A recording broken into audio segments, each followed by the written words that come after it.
Hey alligators, what's up? It's hardesty, and today's video is going to be a conspiracy theory. I don't do these as often as I would like to, so I'm really going to try to film some more for you guys, but the main reason for that is probably because I don't like doing the mainstream ones. I could easily do one about Area 51 and 9/11, but I feel like so many other YouTubers have already talked about those, so if you type them in YouTube, like 10 other people will come up talking about it, and I don't want to just like rip off their video because it's going to be basically the same information. Not that I would intentionally do that, but that would just be the outcome. It would be like the same sort of thing. So I try my best to research and do conspiracies that I find really fun and I believe in, but also not many other people have touched on, and I haven't seen anybody really talk about this one. I feel like new information came out not too long ago on this whole topic. I don't know if it's taboo because it is Adolf Hitler to talk about this, but I'm going to anyways because I am like fully convinced. Conspiracy theorists believe that Adolf Hitler escaped World War II and lived out in Argentina secretly. He did not commit suicide in 1945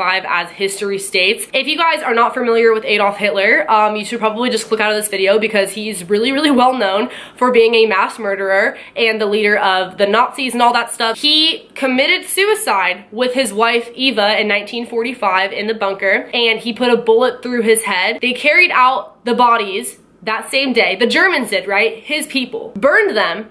And then the next day, he was announced dead on the German radio, which was May 1st, 1945. But the Battle of Berlin was going down, so nobody could really check on it and confirm that he was in fact dead. So then the day afterwards, May 2nd, 1945, they dug up where Hitler was buried and found a body double. It was somebody else who looked like Hitler, but clearly was not Hitler. Somebody with a mustache, all that stuff. And so people were like, where is Hitler? We're not saying that this was there in place of Hitler, but where is Hitler? Because this clearly is not him. Did he actually die? Did he get away? I don't understand. Joseph Stalin and Dwight Eisenhower claimed that they didn't believe he was dead, that they think that he did escape to Argentina. So that is very coincidental and ironic because one, nobody was able to witness this. Nobody actually saw their dead bodies up close. They saw a couple of bodies being carried out of the bunker that could have belonged to anyone, including this dummy replacement that they dug up from the ground. Also, the fact that the Germans were the ones who pronounced him dead. It was not the Allies, who have no reason to lie because they want him to die. But the Germans, they could easily just tell their people that, and that's what they're going to believe. And three, the fact that nobody was able to uncover his remains. If that body did not belong to Hitler, then where is Hitler? Nobody really knew. The FBI didn't buy it either. They went searching for him across the world for years. It wasn't until 23 years later when the Soviet Union came out and said that they had his remains this whole time, but they just now wanted to release that information. Really coincidental and ironic considering this whole time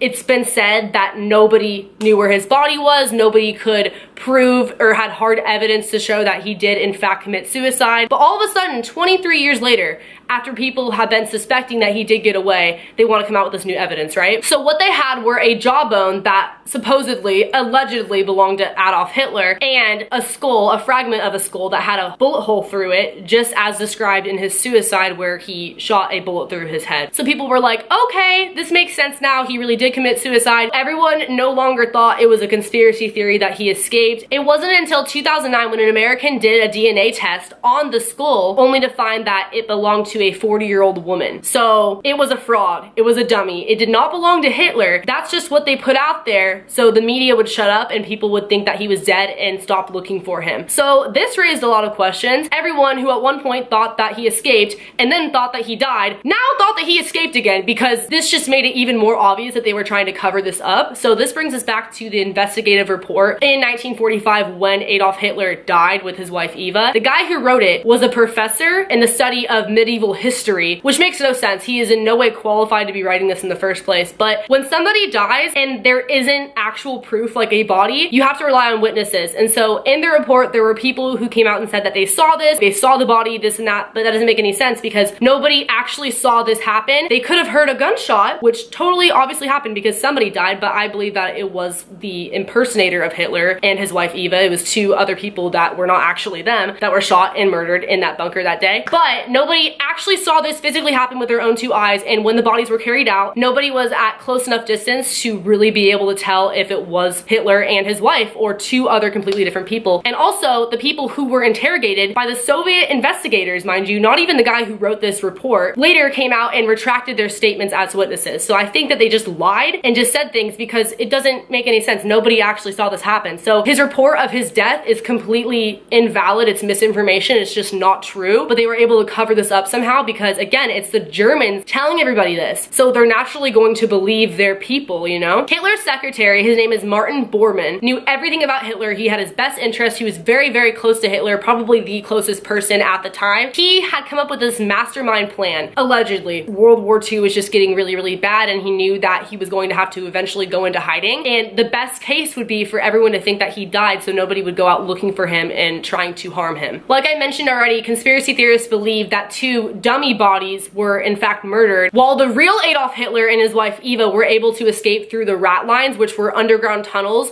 where a lot of fugitive Nazis escaped through because they were basically like underground cities. They had everything you needed for survival, and so it would have made a lot of sense if that's the way that they escaped because nobody would have seen them besides the people who were on their side, like the other Nazis. And this isn't even like speculation. Like, there's proof that these underground rat lines existed. People have visited them, and a lot of other people have escaped through them. So in 1943, a top-ranking Nazi admiral said that he would build a impregnable fortress in another world for Hitler. Maybe that's what happened. People were talking about this long before he died, right? It makes sense because this is something that would have been very, very planned out, and there's more evidence that supports that. On June 2nd, 1945, 2 months after World War II was over, these boats went out to Argentina, and it was said that this was for scientific purposes. This was for mapping and weather and all this stuff, which is complete BS because later on declassified reports came out proving that it was a classified military operation. So conspiracy theorists believe that there was a base out in Argentina, a Nazi base, where a lot of the Nazi officials and leaders were taken to live out there in hiding and escape. And Argentina was a pretty safe place to do so. It was relatively close enough to get there. On top of, they were pretty tolerant of Nazis. They weren't going to hurt anybody who came into their country like that. They were pretty much going to turn a blind eye, which I believe they did. And it was just very accessible and thought out the way this all worked and the way they were transported over there. In 1942, it was even documented, again, a declassified document, that Martin Bormann was talking about funneling billions of dollars in gold that was stolen over somewhere where it would be safe. And later on, this makes a lot of sense because basically conspiracy theorists believe that a lot of these Nazi officials, Hitler included, survived because they took a lot of that money and put it into the Argentina and American stock market. So they were able to live out secretly without having to attend like a regular job or anything. They could just survive off of that money, which I think they did. This is where things get pretty crazy. June 8th of this year, 2017, in Buenos Aires, the capital of Argentina, in a suburb right outside of there, they found a secret room hidden behind a bookcase where there was a wall and then there was a door. And behind the door, there was the largest collection of Nazi artifacts ever to be found in history. Why would those just randomly be there? Probably because Hitler was living there or other Nazi officials, and they smuggled them over to Argentina. And they must have been doing this for a while, like I said, planning things, because there's no way they could have just smuggled those in a couple of suitcases through the rat lines and on the boats and things like that. There was even a photograph of Adolf Hitler himself, which is why a lot of people, conspiracy theorists, believe that he was the one actually residing there for years and years and years. I do believe at this point he would have passed away from old age, but I don't think that he committed suicide years and years ago like we've been told and we've been taught in history textbooks, because being the dictator that he was, I just don't think he would have given up that easily and taken his own life like a Romeo and Juliet thing. It makes a lot more sense that he would have thought this out and escaped when he had all these supporters and people backing him up. Nobody saw him actually die, and they can't find his remains to this day. And I've talked about conspiracy theories like this in the past on my channel, like the one about Elvis, where I believe that he died and escaped somewhere because he was seen at an airport and all that other stuff. I can link that down below if you want to check it out. I really do think this happens more commonly than people would think, because it honestly wouldn't be that hard. If there's no physical body, yeah, it's pretty freaking easy to just escape and then just say that somebody died. I feel like in this day and age, people want to see the body, but back then, no, people just took the Germans' word for it. And again, how ironic, how convenient that the Germans said he died. They're gonna say that because they just want everyone to believe that and they want to put him into hiding. So that being said, what do you guys think? Leave a comment below. Give this video a thumbs up if you liked it, if you want more conspiracy theories, because I can definitely do some more for you guys. Subscribe if you are new here. Turn on post notifications by hitting that bell button right next to the subscription box. I also have a Patreon if you guys want to check that out, where I have a private Snapchat, exclusive photo shoots, etc. That will be linked at the top of the description box. Follow my social medias. I will have them on the screen for you guys. I will see you guys in the next video. Later, alligators. Bye.